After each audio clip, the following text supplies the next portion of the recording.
Welcome. Today's lesson is going to be on how to make good soil samples.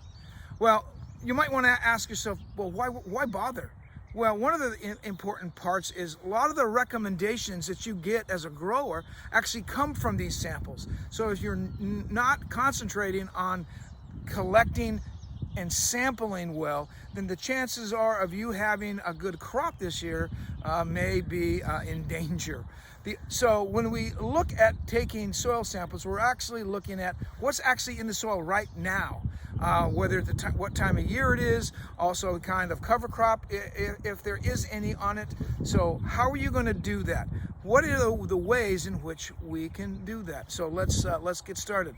So the question arises, how do you take a good soil sample? It all starts with some basic equipment. For instance, you could have one of these shovels. These shovels are really nice because they're kind of narrow and they can take a small slice from it. I use these a lot, but there's also other things as well. Another implement you might consider using is this soil probe. You'll be measuring approximately 6 inches of your soil sample to be collected. So let's take a look at how you use it. To use the shovel, all you need to do is plop it into the ground. And you want to go probably a little deeper than 6 inches so that when you lift it up, you'll have a pretty good sample. Now this is way more than we need, and I need something that's a little bit more consistent. I'm going to go ahead and measure 6 inches, and I'm going to just cut off some of this to make it a little bit more manageable. Try to get a really nice block. Take some more off. There we go. So now what you have is really a very nice surface to work from, and obviously this is going to be close to 6 inches. Now we put it in our bucket. And that's really how you do it. The other thing that we can use next is, of course, the probe. To take the sample, once you've got it at the right 6 inches, you're going to twist it and then pull it up out of the ground. And then what you're going to do is take your bucket and then push it out, especially if it happens to be semi-moist, and then you can start over again. It does take a bit of a time to do 10 to 15 of them, and that's just one sample. Well, as you can see, the probe itself actually works pretty well, and on top of all of that, it takes a lot less time than using the shovel. So when you are using this, please make sure that you get 6 inches. That's really critical. If you take too shallow of a sample, chances are it's going to tell you that you actually have more nutrients than you really have. Or if you take the bottom portion of it only, then it's going to make your test look like you don't have enough nutrients. Either way, you're not getting a very accurate sample. So use the entire 6 inches of this. Once you have pulled enough soil out of this is now a sample. Well, not really. This is called a subsample. The actual sample itself will be the 10 to 15 times you go out for the subsamples, and then you put them in the bucket. Once they're in the bucket, the 10 to 15 of them, that is the actual sample itself. Okay, now that I have all the soil that I need, now I'm going to kind of mix it up and stir it around.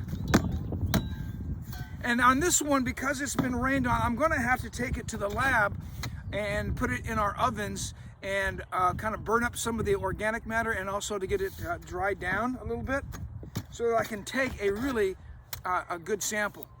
Now, as you take these samples, one of the things that you're doing is also taking a look, because everything is stratified in this.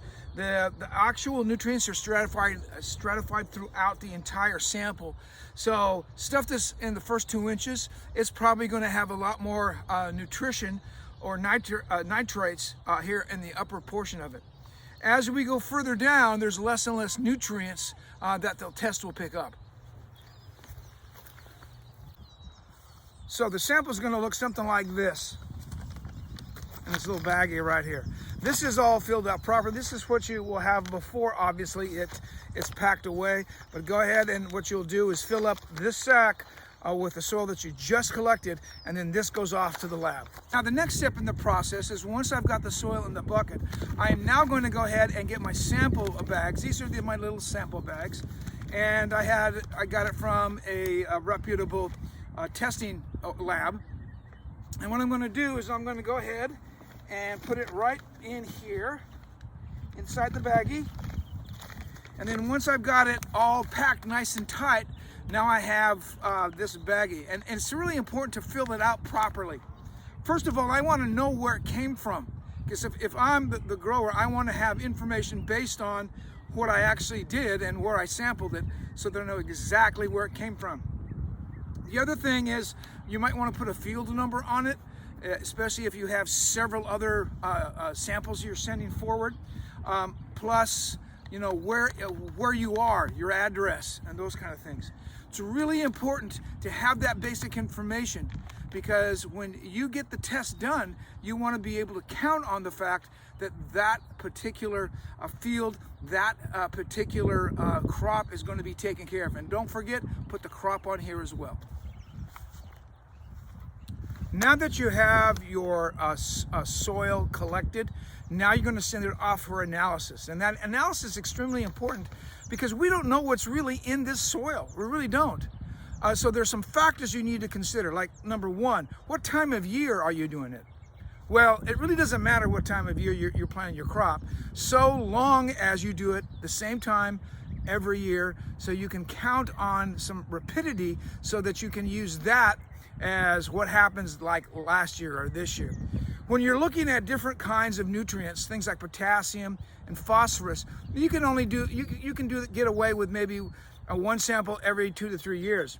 Whereas when we look at nitrogen, probably you're going to need it once every year. Also, the time in which you take the samples is important.